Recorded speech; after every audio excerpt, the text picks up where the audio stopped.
Hello and welcome. Today we're going to be looking at frequently confused words as part of the SAT Writing and Language section. As always, we're going to be going through 5 questions. We're going to explain each one of them to find the intricacies in this topic so that you can ace the SAT Writing section. If you like these videos or find them informative, please be sure to like and subscribe. And with that, let's get started on our first question. I don't care if Bill has every 1980s movie memorized. I can't stand him or his constant allusions to pop culture. Let's see how we approach this question. So it says, I can't stand him or his constant allusions to pop culture. Right here, I'm going to guess that what they really mean is him drawing connections to pop culture, right? Like a reference from pop culture.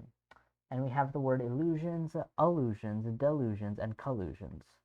Illusions is when you think about, is when something is clouding your vision. That's not what we're talking about. Allusions is a reference to something else. That seems to be our answer. Let's look at our other answer choices though. We get delusions, which is when you're confused or when you've been tricked. That's incorrect. And collusions, when you're working together with someone, sometimes illegally. And so those 3 answers are wrong because they don't say what we want them to say, those connections, those references. And our answer is choice B. Let's move on to the next question. When he finally quit his terrible job, Justin wanted to ensure that he wouldn't be able to go back. So he swapped his employer's prized autographed photo of Bruce Springsteen with one of Weird Al Yankovic. So he wanted to ensure, seems like Justin wanted to make sure he wouldn't be able to go back. Well, ensure, it means like make sure, right? So that makes sense. Reassure, well, he's not trying to reassure anyone. He's not trying to assure anyone.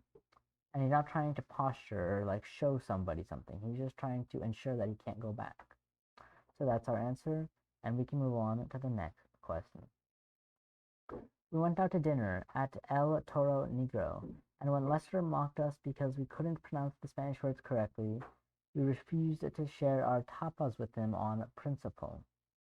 Well, when we're using it here, it's kind of like principles, right? The kind of like the core values that we have, that we hold and we follow at all times. Those principles is spelled Principle, or principle here. So they didn't share their tapas with him on principle. So our answer is choice D. And we can move on to the next question. When he was cornered by a tribe of monkeys in the jungle, Joao was able to elude them by cleverly throwing his voice. So it seems like he was able to escape from them, to get away from them. That doesn't seem like elude. Elude is like illusions, as we saw before, meaning a reference. Elude means get away from, so that seems to work. E-L-U-D-E. Exclude, well, that doesn't make sense. And preclude means like prevent. He was able to prevent them? That doesn't make sense. So elude, choice B is our answer. And let's move on. Medieval physicians advised their patients based on the theory of humors, which was a diagnostic practice that considered several things, including a person's temperament, their illness with relationship to the 4 elements, earth, air, fire, and water, and the qualities, hot, cold, wet, and dry, of those elements.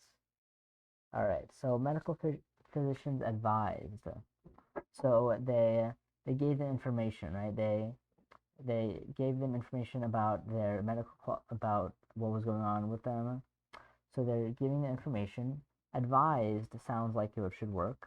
Advised, just that's not a good. I don't even know if that's a word or not, right? That's just an incorrect use of that word. And advanced their patients know, and advertised, that also doesn't work. Our answer is advised their patients. And we are done with this topic of frequently confused words. As you can see, the main idea here is just to find the meaning of the sentence based on everything around that word, and then you just pick one of the answer choices that has the meaning closely associated with what the sentence is trying to say.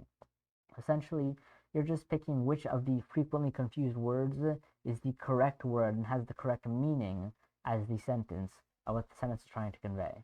That's it for this topic, and I'll see you next time.